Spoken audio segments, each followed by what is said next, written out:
یاد رکھیں کہ جب آپ ریفارم کرتے ہیں، دنیا کی تاریخ اٹھا کے دیکھیں گے کبھی بھی ریفارم آسان ہو.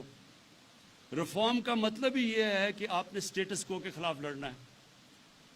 تو جب سٹیٹس کو کے خلاف آپ لڑیں گے، جو کہ کرپٹ نظام سے پیسے بنا رہا ہے، وہ آرام سے تو نہیں آپ کو موقع دے گا کہ آپ آ کے چینج کر دیں. کوئی طاقت ہمیں ہرا نہیں سکے گی جب تک ہم اپنے نظریے کے اوپر کھڑے ہوں. ہم ہاریں گے تب جب ہم اپنے نظریے پہ کمپرومائز کریں گے. مجھے بھی کہا گیا کہ یہ نہ کرو. جس طرح اور بھی چیزوں کا آج یہ جو ساری آپ کی اپوزیشن ہے،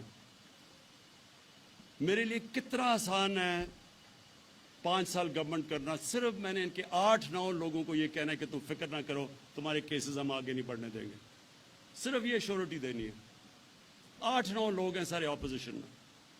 بڑے آرام سے ہماری زندگی گزر جائے گی، ہم بھی آرام سے چلیں گے. لیکن تب یہ پارٹی، یہ ہماری گورنمنٹ، ہم تب ختم ہوں گے جب ہم اپنے نظریے سے پیچھے ہٹیں گے.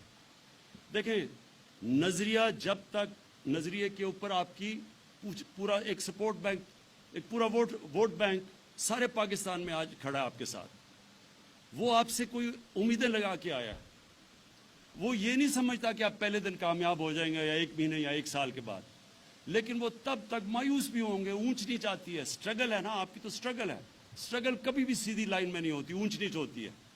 کوئی بھی دنیا میں کوئی بھی دنیا کے اندر جو سٹرگل کرتا ہے، وہ سٹرگل پلیز یاد رکھیں کبھی بھی ایک ہی لائن میں نہیں چلتی.